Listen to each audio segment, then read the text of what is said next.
Maya Rodriguez had always been different, and nowhere was that more apparent than in the hallways of Westfield High School.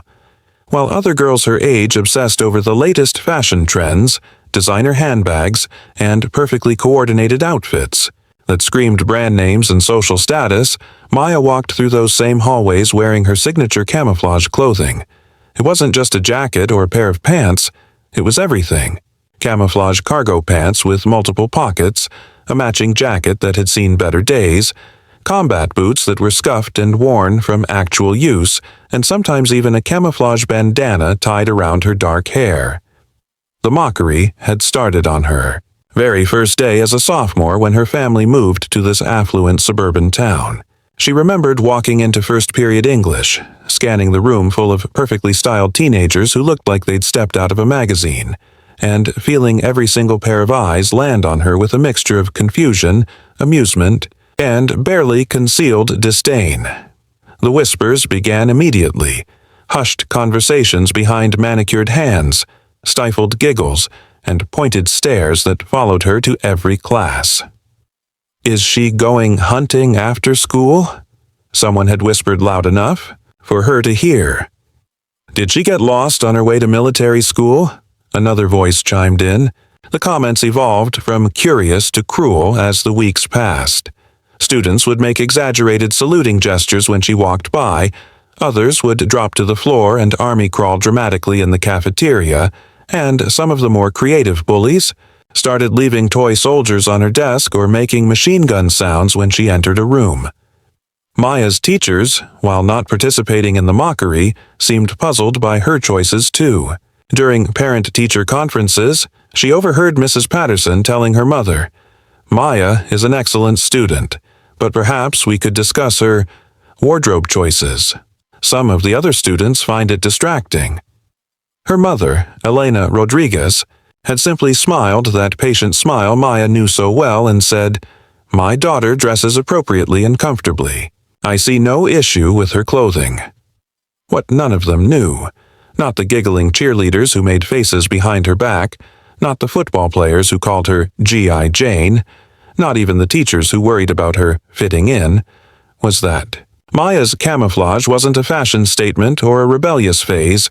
It was a connection, a daily reminder, a way to feel close to someone who meant everything to her but who had been gone for over 3 years now. The camo had belonged to her older brother, Diego, Lieutenant Diego Rodriguez, United States Army, 82nd Airborne Division. He had been her hero long before he ever put on a uniform, the big brother who taught her how to throw a perfect spiral, who helped her with math homework even when he was struggling with his own, who never made her feel silly for wanting to tag along with him and his friends. When Diego joined the Army right after high school graduation, Maya had been devastated but proud. He looked so handsome and confident in his dress blues at the ceremony, and he promised her he'd be back before she knew it. Diego had served 2 tours in Afghanistan, and every piece of camouflage clothing Maya wore had been his. The cargo pants he'd worn during basic training, the jacket he'd left behind before his second deployment, the boots he'd broken in during his first assignment at Fort Bragg. When the chaplain and casualty notification officer appeared at their door on that horrible Tuesday afternoon in October, Maya's world had shattered. An IED on a routine patrol. Diego had been trying to help evacuate civilians from a compound when the explosion occurred. He died doing what he always did, protecting others. Maya's mother had wanted to pack away Diego's things, said it was too painful to see them every day. But Maya couldn't bear the thought of his clothes gathering dust in a closet, or, worse, being donated to strangers who had never known his laugh or the way he could make anyone feel better just by listening.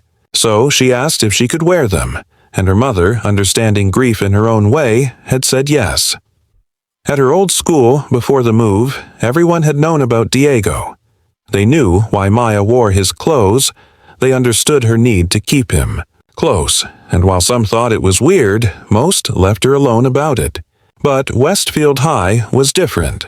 This was a place where image mattered more than substance, where conformity was valued above individuality, and where a girl wearing military surplus clothing was seen as either a wannabe or a weirdo. The isolation was crushing at times.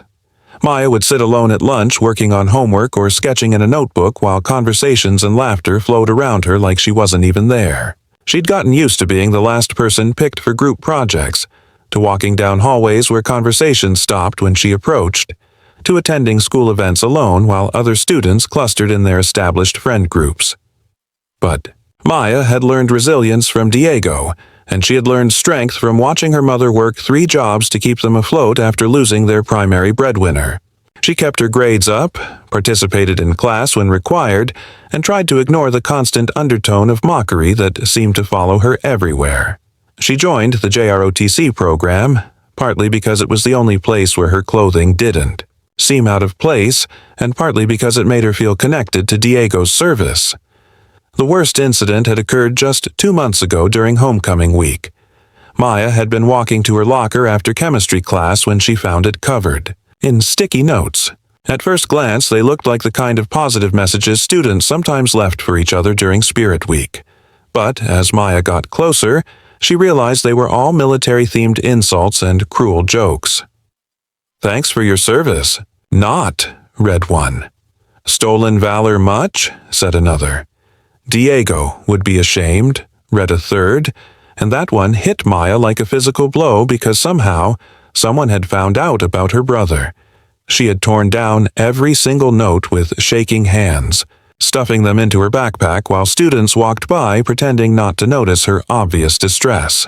That afternoon she'd gone home and cried for the first time in months, not just for the cruelty, but because she wondered if Diego really would be ashamed of her for wearing his clothes, for being unable to fit in, for being so different from everyone else. Her mother had found her that evening still in Diego's jacket, sitting on her bed surrounded by the crumpled sticky notes. Elena had sat down beside her daughter, smoothed her hair, and said something Maya would never forget. "Mija, your brother loved you exactly as you are. He would be proud that you honor his memory in your own way. Don't let anyone make you feel small for being true to yourself and to him." As the weeks leading up to the homecoming game passed, the teasing seemed to intensify rather than fade. Students would make comments about how Maya should be the one playing football since she was dressed for war. Others suggested she must be planning to enlist and drop out of high school. Some of the more malicious students started a rumor that Maya was planning some kind of violent outburst, pointing to her military-style clothing as evidence of instability. Maya knew about the rumors, just as she knew about the group chat where students shared memes making fun of her appearance and speculated about her mental state. She'd learned to develop thick skin, to focus on her studies and her small circle of acquaintances in JROTC, who at least understood military culture, even if they didn't fully understand her personal connection to it. The Friday of the homecoming game dawned crisp and clear, perfect football weather. Maya hadn't planned to attend. School events were usually just another opportunity for social exclusion. But Colonel Martinez, the JROTC instructor, had mentioned that some military personnel would be at the game for a special presentation, and he thought she might be interested. Maya respected Colonel Martinez. He was one of the few adults at school who treated her with genuine regard and never questioned her clothing choices. So she found herself walking toward the stadium that evening, wearing Diego's dress jacket, the one he'd worn to military functions, with his name tape still sewn above the pocket and his unit patches still attached to the sleeves. She'd paired it with her usual cargo pants and combat boots, and she'd braided her hair back in the neat style Diego had taught her years ago, the same way he wore his hair for inspections. The bleachers were packed with students, families, and community members. Maya made her way to a less crowded section, settling in to watch the pre-game ceremonies. She could feel the familiar stares and hear the predictable whispers, but tonight they seemed somehow more distant, less capable of reaching her. Maybe it was wearing Diego's dress jacket, or maybe she was just tired of caring what these people thought. The homecoming court was announced with great fanfare. Beautiful girls in stunning dresses walking across the field with their escorts, while the crowd cheered. The marching band performed their halftime show preview, and local sponsors were recognized for their contributions to the school's athletic programs. It was all very traditional, very Americana, very normal for a high school football game in suburban America. Maya was actually starting to relax, enjoying the spectacle despite herself, when she noticed something that made her sit up straighter. There was a low, distant sound growing louder, a rhythmic thumping that seemed to be coming from somewhere above the stadium. Other people were beginning to notice too, looking around in confusion as the sound grew more distinct and unmistakable. It was the sound of rotor blades cutting through the air. The UH-60 Blackhawk helicopter appeared over the stadium like something out of a movie, its massive silhouette cutting through the Friday night lights as it circled once before beginning its descent toward the 50-yard line. The crowd erupted into chaos, some people screaming in fear, others pulling out their phones to record, parents grabbing their children and looking for exits. The football players on the field stopped their warm-up drills and stood frozen, unsure whether to run or stay put. But Maya wasn't looking at the helicopter. She was staring at the figure who had just stood up in the VIP section of the bleachers, a tall man in army dress blues with silver eagles on his shoulders. Colonel James Harrison, and even from this distance, even after 4 years, Maya would recognize him anywhere. He had been Diego's commanding officer, the man who had spoken at her brother's funeral, the officer who had handed their mother the folded flag that still sat on their mantelpiece at home. As the Black Hawk touched down on the field, sending programs and popcorn containers flying in the rotor wash, Maya watched Colonel Harrison make his way down from the bleachers. The stadium announcer was trying to calm the crowd, explaining that this was a planned military demonstration, but Maya could barely hear him over the pounding of her own heart and the questions racing through her mind. What was Colonel Harrison doing here? Why was there a helicopter landing at her school's homecoming game? And why did she have the strangest feeling that this had something to do with her?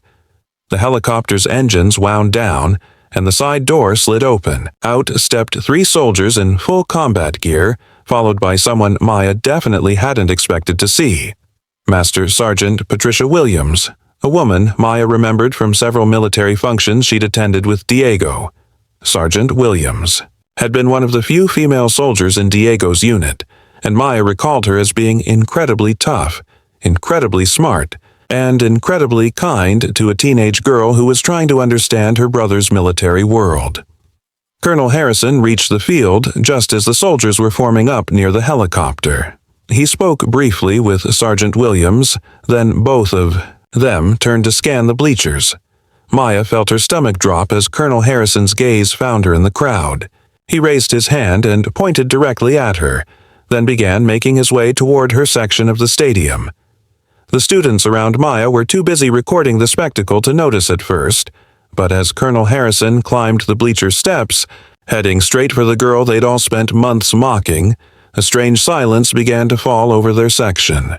Maya's hands were trembling as she stood up, still not entirely sure this was real, still not understanding what was happening, but knowing with absolute certainty that her life was about to change in ways she couldn't imagine. "Miss Rodriguez," Colonel Harrison said as he reached her row, his voice carrying the same authority and warmth she remembered from Diego's funeral. "Would you please come with me?" Maya nodded, not trusting her voice, and began making her way down to the aisle. She could feel hundreds of eyes on her now. Students who had ignored her or mocked her were suddenly paying very close attention to the girl in camouflage who apparently warranted a personal visit from a full colonel and a helicopter landing at their football game. As they walked toward the field, Colonel Harrison spoke quietly, just loud enough for Maya to hear over the murmur of the confused crowd. "I know this must be overwhelming, Maya, but there's something very important we need to discuss, and it couldn't wait. It's about your brother." Maya's step faltered. "About Diego? But he's been gone for almost 4 years." "Yes, he has," Colonel Harrison replied. "But his impact, his sacrifice, and his family haven't been forgotten. Not by his unit, not by the army, and certainly not by the people whose lives he saved. They reached the field, and Maya found herself standing just a few feet away from the Black Hawk helicopter, its metal surface still warm from flight. Sergeant Williams approached them, and Maya was surprised when the tough-as-nails soldier smiled at her with genuine warmth. "Maya Rodriguez," Sergeant Williams said, extending her hand. "You probably don't remember me, but I remember you. You came to the unit barbecue in 2019, right before Diego's second deployment. You were asking him a million questions about everything. How the radios worked, what all the different patches meant, why soldiers wore their uniforms the way they did." Maya did remember, vaguely. It had been one of the last times she'd seen Diego before he deployed for the final time. "You're Sergeant Williams. You taught me how to fold a flag properly." "That's right," Williams smiled. "And Diego was so proud of you that day. Couldn't stop talking about his little sister who wanted to learn everything about military life. He said you had the heart of a soldier." Colonel Harrison gestured toward the helicopter where the other soldiers were now standing. "At attention. Maya, what I'm about to tell you might be difficult to understand, but it's something you need to know. 3 weeks ago, we received some new information about your brother's final mission." Maya's heart began racing again. She had never known the full details of Diego's death. Her mother had been told it was an IED attack during a routine patrol, and that had been the extent of the information shared with the family. The compound Diego's team was sent to evacuate wasn't just any compound, Colonel Harrison continued. It was a school, a girls' school in a remote village where the local population had been threatened by insurgent forces. Diego's team was there to safely evacuate 93 students and their teachers before an anticipated attack. The stadium had grown quieter as people realized something significant was happening on the field, though most couldn't hear the conversation taking place near the helicopter. During the evacuation, Sergeant Williams picked up the story. Diego's team came under fire. The IED explosion happened just as the last group of students was being moved to safety. Your brother, he deliberately positioned himself between the explosion and a group of 7 girls who were having trouble keeping up with the evacuation. Maya felt tears beginning to form, but she wiped them away, wanting to hear every word. Those 7 girls survived because of Diego's actions, Colonel Harrison said. But we lost contact with them after the village was evacuated. It took 3 years for us to track down what happened to them, where they ended up, whether they were safe. Sergeant Williams reached into her jacket and pulled out a thick envelope. 2 of those girls made it to refugee camps and eventually to the United States. 3 others were relocated to safe areas within Afghanistan. 1 joined her extended family in Pakistan. And 1... She paused, looking directly at Maya. 1 became the first in her family to attend university. She's studying medicine now, at a school in Germany, and she's never forgotten the American soldier who saved her life. The envelope was placed in Maya's hands. It was thick and heavy, and her name was written on the front in careful English script. Her name is Amara, Colonel Harrison explained. She's 20 years old now, and she spent the last 3 years trying to find a way to contact Diego's family. She finally reached out to the Army, and her letter made its way to us. When we realized you lived here, we knew we had to deliver it in person. Maya's hands were shaking as she opened the envelope. Inside were dozens of pages, some in English, some in what looked like Dari with English translations attached, and several photographs. The first photo showed a young woman in a hijab standing in front of a university building, holding up a sign that read, "Thank you, Sergeant Rodriguez," in both English and Arabic script. But it was the letter that made Maya's breath catch in her throat. It began, "To the family of the soldier who gave me my future." As Maya read the first few lines, her vision blurred with tears. Amara had written about the day Diego died, about how he had smiled at her even as the situation became dangerous, about how he had told her and the other girls in Broken Dari that they were going to be safe, that he would make sure of it. She wrote about her dreams of becoming a doctor so she could help people the way Diego had helped her. She wrote about carrying a small American flag patch, one that had fallen from Diego's uniform during the evacuation, with her everywhere she went. "There's more," Sergeant Williams said gently, noticing that Maya was overwhelmed. Amara wasn't, the only one who wanted to reach out. All 7 of those girls, now young women, contributed to that letter. Some of them learned English specifically so they could write to Diego's family themselves. Maya looked up from the letter, tears streaming down her face but feeling something she hadn't experienced in years, a profound sense of connection and purpose. "Why are you telling me this here?" she asked, gesturing to the football stadium full of people. "Why not at home, privately?" Colonel Harrison exchanged a look with Sergeant Williams, and Maya sensed there was still more to come. "Because," the colonel said, "they didn't just want to write to you. They wanted to do something more, something public, something that would honor Diego's memory in a way that matched the magnitude of what he did for them." As if on cue, one of the soldiers near the helicopter began setting up what looked like a portable screen and projector. Maya realized that whatever was about to happen, the entire stadium full of people, including every student who had ever mocked her for wearing her brother's clothes, was about to witness it. The portable screen flickered to life just as the stadium announcer's voice crackled over the loudspeaker. "Ladies and gentlemen, we have a very special presentation tonight honoring one of our community's fallen heroes and his family. Please direct your attention to the field." Maya felt Colonel Harrison's hand on her shoulder, steadying her as the first image appeared on the screen. It was a photograph of Diego in his Army combat uniform, smiling that confident smile she remembered so well, standing in front of an armored vehicle with his unit. The crowd grew quiet, sensing the solemnity of the moment. "Sergeant First Class Diego Rodriguez," the announcer continued, reading from information that had clearly been prepared in advance, "gave his life in service to his country on October 15th, 2020, while conducting a humanitarian evacuation mission in Afghanistan. Tonight, we honor his sacrifice and his family." But Maya barely heard the announcement because her attention was riveted to what appeared on the screen next. It was a video call, live, and on the other side were 7 young women, all gathered in what appeared to be a university classroom. The woman in the center, wearing a blue hijab and sitting closest to the camera, had tears in her eyes as she looked directly into the lens. "Maya Rodriguez," the woman said, her English accented but clear.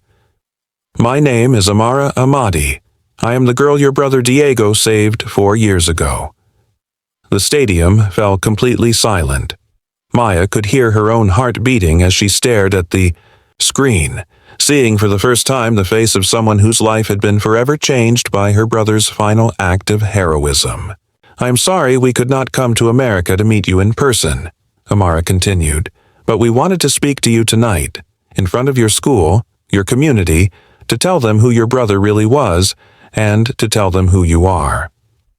Another young woman moved closer to the camera. "My name is Zara. I was 12 years old when Diego saved my life. I am now 16, and I study mathematics and science because your brother told me, in the few words of Dari he knew, that education was the most powerful weapon against hatred." Maya's legs felt weak. She was vaguely aware that Colonel Harrison had guided her to a chair someone had brought onto the field, but her focus remained entirely on the screen and these young women who were speaking directly to her from halfway around the world. A third woman appeared on camera. "I am Fatima. I was 10 when we met Diego. He gave me his extra water during the evacuation, even though he needed it himself. He showed me a picture of his sister, of you, Maya, and told me you were brave and smart. He said American girls could be anything they wanted to be, and that Afghan girls could too, if we were strong enough to fight for it." Maya's hand went to her throat, remembering the small locket she wore, the one with Diego's picture inside. He had carried a photo of her. Even in that dangerous situation, even in his final moments, he had been thinking of her, talking about her. "We have followed different paths since that day," Amara said, taking control of the video call again. Some of us are in Europe now, some still in Afghanistan, one in Pakistan. But we have stayed in contact with each other, and we have never forgotten Diego. More importantly, we have never forgotten what he taught us about courage. The camera pulled back, revealing all 7 women more clearly. They were holding up items, photographs, letters, small American flags, books. "We have been watching you, Maya Rodriguez," Amara continued, and Maya's breath caught. "Not watching like spying, but watching like sisters. We found your school's website. We have seen the videos of your JROTC presentations. We know about your grades, your achievements. We know that you wear Diego's clothes to honor his memory." Zara leaned forward. "We also know that some of your classmates have been cruel to you because of this. We know they do not understand why you dress the way you do, why you keep our brother's memory alive in this way." Maya glanced around the stadium and realized that hundreds of phones were recording this moment. Students who had spent months mocking her were now witnessing something they could never have imagined. A group of women from Afghanistan calling Maya their sister, speaking about her brother as though he were their brother too. "Tonight," Fatima said, "we want your school to know something. We want them to know that the girl they have been laughing at, the girl they think is strange for wearing military clothes, is the sister of the man who gave us our futures. Every day that Maya wears Diego's uniform, she honors not just him, but all of us. She carries our stories with her, even though she did not know we existed." The camera zoomed in on Amara again. "Maya, we have a gift for you. All 7 of us have been working together for 2 years to make this possible." The screen split, and suddenly Maya could see a second location, what appeared to be an official government building. A woman in professional attire was sitting at a desk with official documents visible behind her. "Miss Rodriguez," the woman said in crisp English, "my name is Sarah Chen, and I work with the International Student Exchange Program in coordination with the U.S. State Department. The 7 young women you've been speaking with have done something unprecedented. They have pooled their resources, their testimonies, and their efforts to establish what they're calling the Diego Rodriguez Memorial Scholarship." Maya's mouth fell open. She looked at Colonel Harrison, who was smiling for the first time since this entire surreal evening had begun. "The scholarship," Ms. Chen continued, "is specifically designed for siblings of fallen service members who demonstrate the same values of service, courage, and academic excellence that Sergeant Rodriguez displayed. It provides full funding for 4 years of university study, plus a summer program where recipients can meet and work with other young people who have been impacted by American service members' sacrifices around the world." Back on the main screen, all 7 women were visible again, and they were smiling through their tears. "Maya," Amara said, "we know you want to study international relations and conflict resolution. We know because we have been following your academic work, your essays about building bridges between cultures, your presentations about understanding different perspectives. This scholarship will allow you to attend any university you choose, and in your 3rd year, if you wish, you can spend a semester abroad working with refugee organizations, meeting people whose lives have been changed by American service members like Diego." Maya was crying openly now, not caring who saw her, not caring about anything except the faces on that screen and the incredible magnitude of what these women had done. "But there is more," Zara said.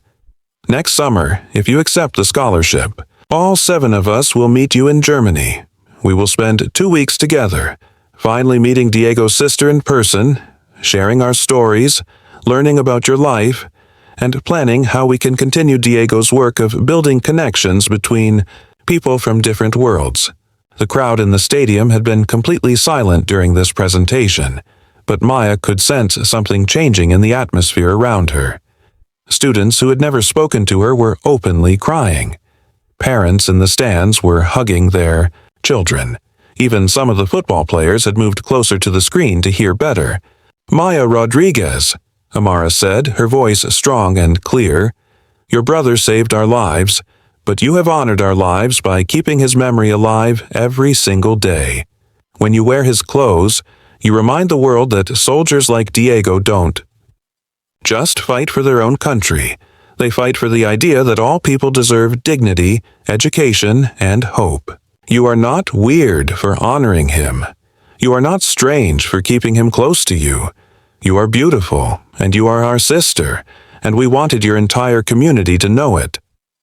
All 7 women stood up together, and Maya could see they were each wearing something around their necks, small patches that looked remarkably familiar.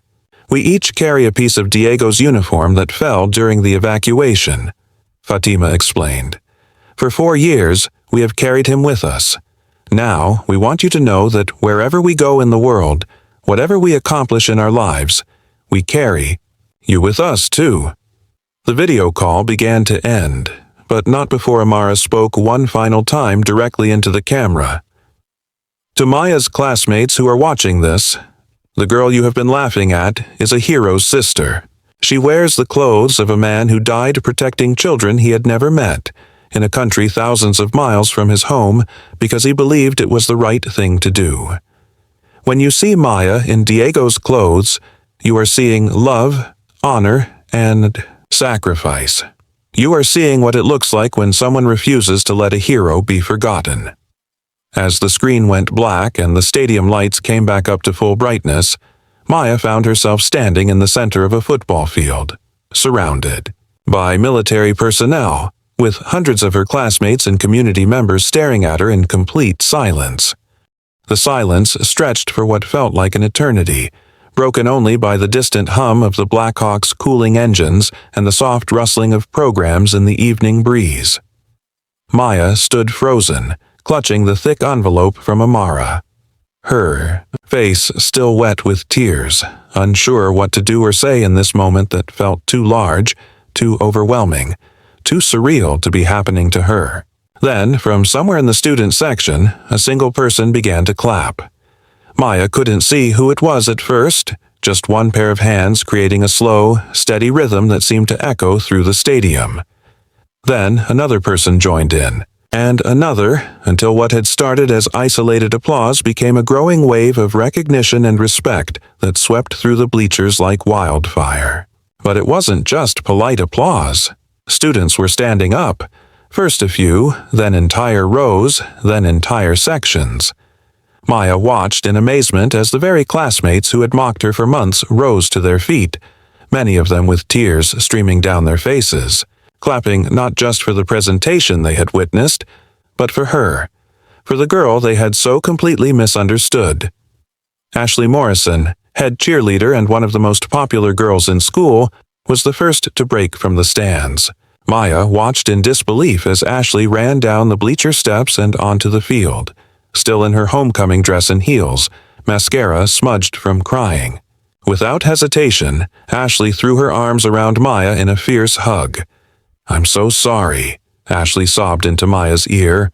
"I'm so sorry for everything. I didn't know. We didn't understand." More students began flooding onto the field.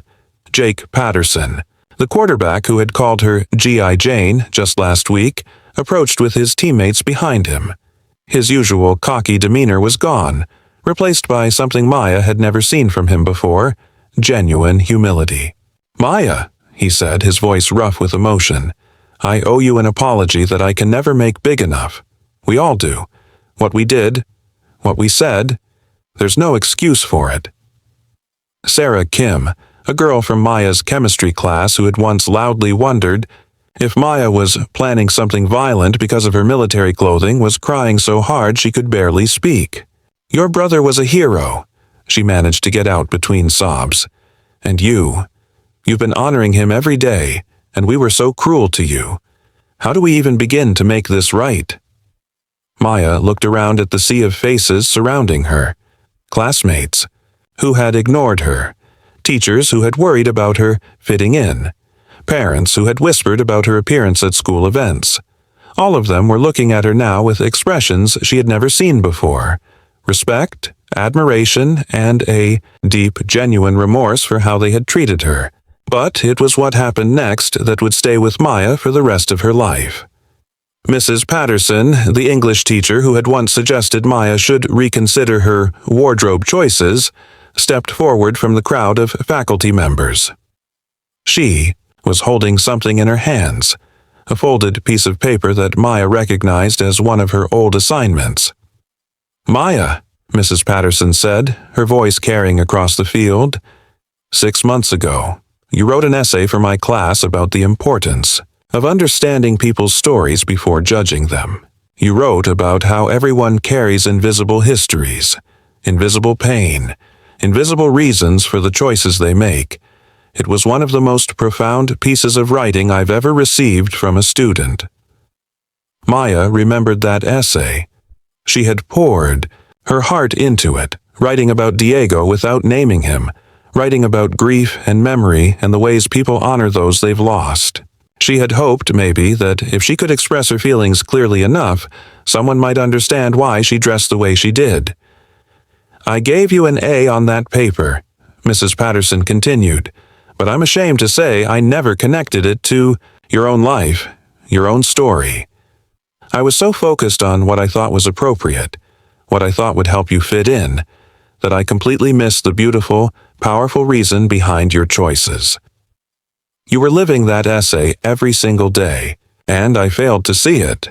Colonel Harrison stepped forward, and Maya realized that this entire evening had been carefully orchestrated not just to deliver Amara's message, but to create this moment of recognition and healing.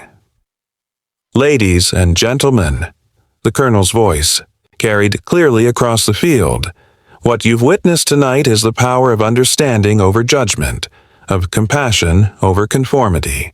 Maya Rodriguez has spent the last 2 years walking through these hallways carrying the story of 7 young women she didn't even know existed, honoring a brother whose sacrifice extended far beyond what any of us realized. She has been a living memorial, a daily tribute to service and sacrifice, and she has done it with dignity despite facing ridicule and isolation." He turned to face Maya directly. "But Maya, I want you to know something. Diego would be proud of you not just for honoring his memory, but for who you've become in spite of everything. Your grades, your character, your compassion for others. That scholarship isn't just a gift from those 7 women. You've earned it through your own merit, your own strength." Principal Henderson, who had remained silent during the entire presentation, finally stepped forward with his microphone. Maya braced herself, unsure what he might say, but his words surprised her.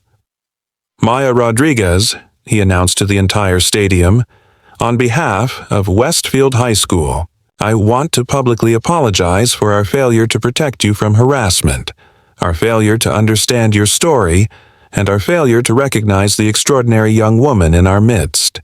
Effective immediately, this school will be implementing new programs to ensure that no student ever faces the kind of isolation and mockery you've endured." But the biggest surprise came from the most unexpected source. Tommy Chen, a sophomore, who had been one of Maya's most persistent tormentors, pushed his way through the crowd of students. Maya tensed, unsure what to expect from him, but when he reached her, he simply held out his phone. "Maya," he said, his voice shaking, "I recorded everything. The video call, the presentation, all of it. But more than that, I have recordings of things we said to you, things we did. I want to delete all of it, the cruel stuff, I mean. But first, I want to show it to every student in this school. I want them to see what we did to you, and I want them to see what you did tonight. I want everyone to understand the difference between who we were and who you've always been." Maya looked around at the hundreds of faces surrounding her, and for the first time in 2 years, she didn't feel alone. More than that, she felt seen, not just noticed, but truly seen for who she was and what she had been carrying all this time. Sergeant Williams approached with something in her hands, a small wooden box that Maya recognized immediately. It was the kind of presentation case used for military honors. "Maya," Sergeant Williams said, "Diego's unit wanted you to have something. This is his Bronze Star Medal. He was awarded it posthumously for his actions that day in Afghanistan. But more than that, they voted unanimously to create a new tradition. Every year, on the anniversary of Diego's sacrifice, his unit will award the Diego Rodriguez Family Service Award to a family member of a fallen soldier who embodies the same values of honor, courage, and compassion that Diego lived by. She opened the box, revealing not just Diego's Bronze Star, but a second medal Maya had never seen before.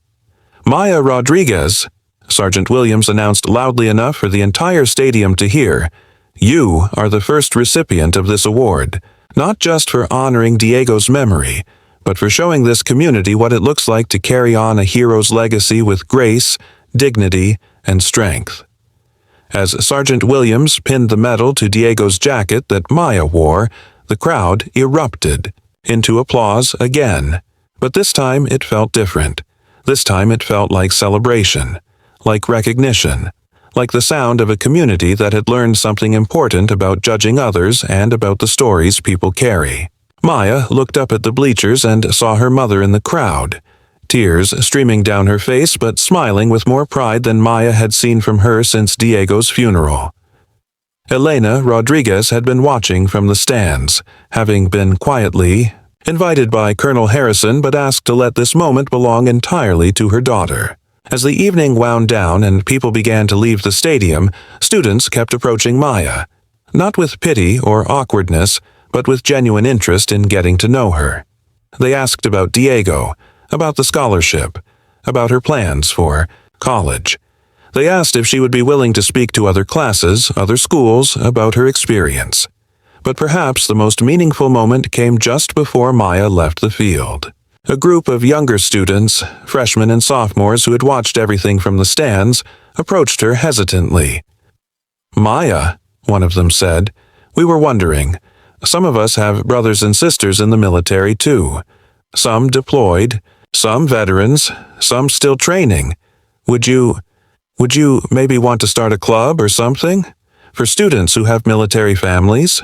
So we can support each other, and so nobody else has to go through what you went through alone?" Maya looked at these younger students, seeing in their faces the same mixture of pride and worry she had carried for years, and she realized that Diego's legacy was about to grow in ways she never could have imagined. "I'd like that very much," she said, meaning it completely. As she walked off the field that night, still wearing Diego's jacket, but now also wearing the medal that honored both his sacrifice and her strength, Maya Rodriguez was no longer the girl everyone laughed at for wearing camo. She was the girl who had taught an entire community about honor, about sacrifice, and about the dangerous assumptions we make when we choose judgment over understanding. The homecoming game resumed after the ceremony, but Maya didn't stay to watch. She had letters to read, a future to plan, and for the first time in years, friends to call. Most importantly, she had a story to share. Not just Diego's story, but her own, and the incredible story of 7 young women halfway around the world who had refused to let a hero be forgotten. As Maya walked home that night, she realized that Diego's final lesson was just beginning to unfold. He had taught her about service, about sacrifice, about protecting others. But tonight, she had learned something new. Sometimes the most powerful way to honor someone's memory is simply to live with such integrity and courage that their legacy becomes visible to everyone around you. The girl everyone had laughed at for wearing camo had become the girl who reminded an entire community what it truly means to carry a hero's legacy forward.